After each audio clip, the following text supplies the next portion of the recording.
कान बंद करके तुम्हें एक आवाज सुनाई देगी अंदर, जो आगे जाके कई आवाजों में बदल जाती है। 5 धुनें चल पड़ती हैं। फिर तुम्हारी सूरत उन्हीं धुनों को पकड़कर अंदर और बाहर जाएंगी। इसको मकड़ी की चाल कहते हैं। ये भी तुम्हें परमात्मा तक नहीं पहुंचा सकती। इसको भी कबीर साहब ने मना किया है। कहते हैं अनहद बाजा, यानी ये मकड़ी की जो चाल है ये भी सत्य नहीं है।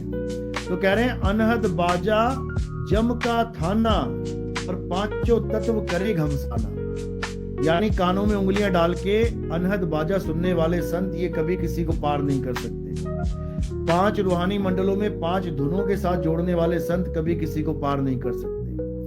अनहद बाजा जम का थाना, पांचों तत्व करे घमसाना, अनहद बाजा विधि विधि बाजे और सार शब्द न्यारी धुन गाजे।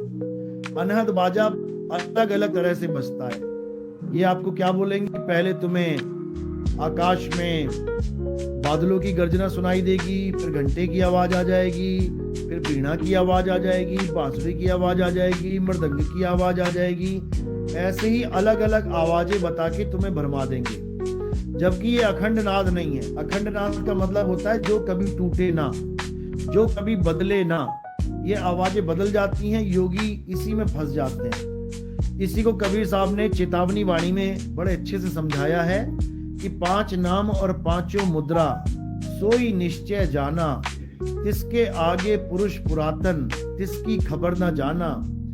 साधु सिद्ध त्रिदेव आदि सब इन 5 शब्द में अटके, और मुद्रा साध रहे घट भीतर फिर औंधे मुंह लटके। यानी 5 शब्द कौन से, ज्योत निरंजन, ओंकार, रारंकार, सोहंग, सतनाम। इन 5 नामों में बड़े बड़े ऋषि मुनि, बड़े बड़े पीर पैगंबर औलिया अटक गए। और क्या हुआ, फिर औंधे मुंह लटके, फिर किसी माँ के गर्भ में लटक गए और फिर अपना जीवन बर्बाद करके दोबारा से नया जीवन शुरू करके फिर बर्बाद करने के लिए निकल पड़े। क्योंकि 5 नाम किसी के छूटे ही नहीं। आज तक ये 5 नाम नहीं छूटे। आज भी कितने गुरु हैं जो 5 नाम का डंका बजा रहे हैं, लेकिन उनको यही नहीं समझ में आ रहा कि 5 नाम परमात्मा के नाम नहीं है। कबीर साहब ने बिल्कुल साफ मना किया। कबीर साहब कह रहे हैं अनहद बाजा विधि विधि बाजे, सार शब्द न्यारी धुन गाजे। जो परमात्मा की आवाज है वो इससे बिल्कुल न्यारी है। वो जन्म मरण से परे है, वो बदलने से टूटने से परे है। तो ये हो गई मकड़ी की चाल। अब मछली की चाल क्या है? मछली की चाल होती है श्वासों की चाल। जो लोग श्वासों के साथ, यानी श्वास अंदर गई सो, श्वास बाहर छोड़ी हंग, जो श्वासों के द्वारा परमात्मा को पाना चाहते हैं, जो श्वासों की साधना करते हैं, इसी को अजपा जाप कहते हैं। जो अजपा जाप करते हैं ये भी कभी परमात्मा को नहीं पा सकते। कारण क्या है? अच्छे से समझना। क्योंकि श्वासा खुद अखंड नहीं है, श्वास खंडित है।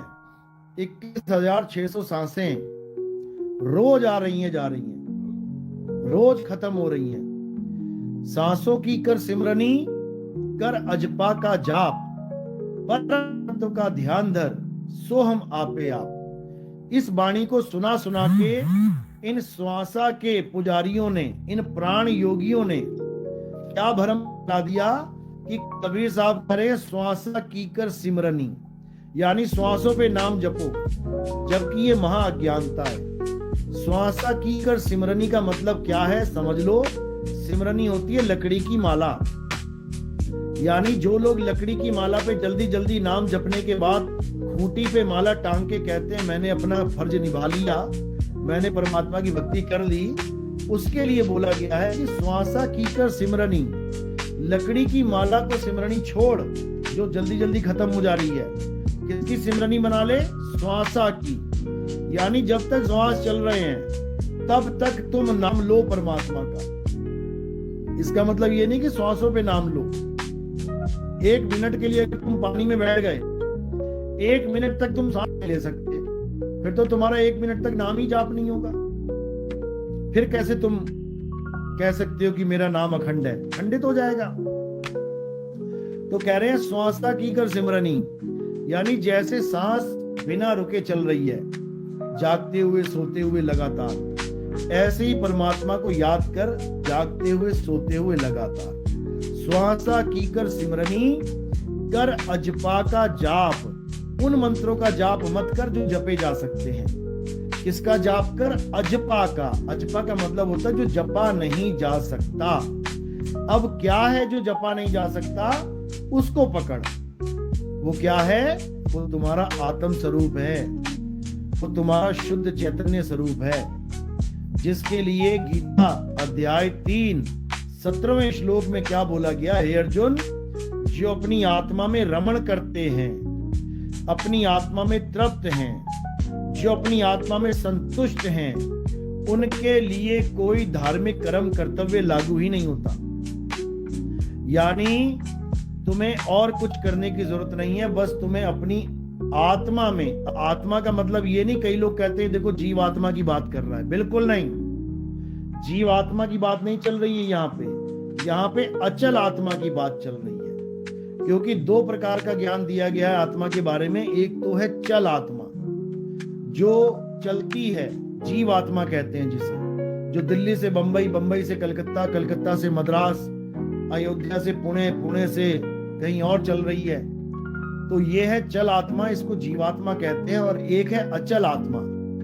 अचल आत्मा को अध्याय 2 24वां श्लोक जब आप गीता का पढ़ोगे तो उसमें क्या बताया गया है कि हे अर्जुन, आत्मा अचल है, अखंड है, सदा स्थिर रहने वाली है।